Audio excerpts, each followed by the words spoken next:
everyone! Welcome again sa aking YouTube channel and then sa aking Facebook page po ha. And then sa Track City po na aking bagong page. Salamat po sa mga lumilipat sa aking page na Track City ha. Ito po, papasilip ko sa inyo ha. 12-wheeler ring band, 6UC1, bubble top, loaded chrome. Ayan po, talagang napakasariwa at napakaganda ha.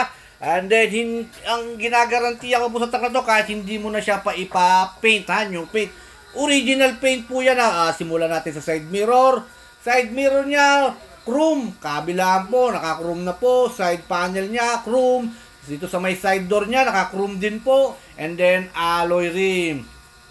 Ayan po. And then, ang size po ng rim nito is ay 19.5 po yan ha. 12-wheeler po ito. As is condition, chassis. As is condition, look like a brand new po ito ha. And then, kita nyo naman, daming stainless dito. Ito, stainless din po yan, no? And then, higit sa lahat, stainless mga bisagra, ha? Ayan po, mga stainless bisagra. And then, bago po tayo magtuloy-tuloy sa ating video, please subscribe po my YouTube channel po. And then, my Facebook page, ha? Yung Track City po, at sana po, at mag-subscribe po kayo doon, ha? With AdBlue po yan, ha? With AdBlue. And then, magsha-shoutout po tayo ha, yung mga nagpapa-shoutout po sa atin. Eto po, isusunod ko po sa huling video po nito ha. Yung shoutout po ng mga nagpapaano sa atin ha. And then, eto po at ang kanilang mga pang-ilalim ha. And then, with tapilodo po, stainless tapilodo, airbag suspension. Look like a brand new po ang chassis. And then, yung kanyang body po ha. And then, ayan po, kita nyo naman, pag ako'y nagharap ng truck, talagang sariwa ha. Ayan po, stainless po yung kanyang toolbox sa ilalim with side grills. And then, ito po, ang dami talagang stainless nito. Naka-loaded chrome na, naka-stainless pa po ang 12-wheeler wing band na 6UC1. Double differential, bubble top, and then sisilipin din po natin yung loob nito ha. Mga stainless, pati mga bisagra ha.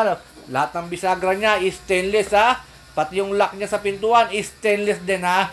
And then ito po yung loob ng kanyang wing band body. Titignan, ito po as is pa po, wood flooring yan.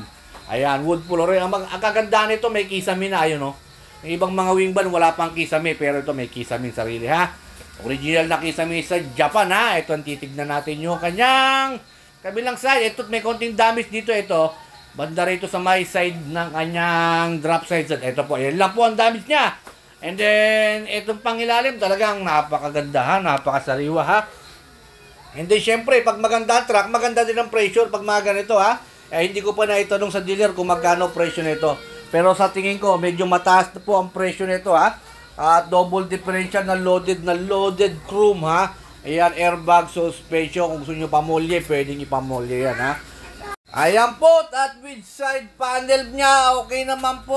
At napakaganda, maraming salamat po. Tignan natin yung loob ng kanyang, nasa kanan pa po yung manibela ha. I-convert pa lang ito ha. Yung upuan nito, papa new upholstery na. Kaya kita nyo naman ha, talagang pag ako'y naghanap ng truck, yung talagang sariwa. Yung talagang sariwang sariwa ha. And then maraming salamat po sa mga nanonood ng aking YouTube channel and then my Facebook page. Tawag lang po kayo sa akin pag may katanungan kayo o kaya i-message po ninyo ako, i-PM po ninyo ako para po malaman po natin ninyo kung ano po yung mga dapat ninyong malaman tungkol po sa truck and then sa mga price po ng mga truck dito sa Subic. Thank you very much.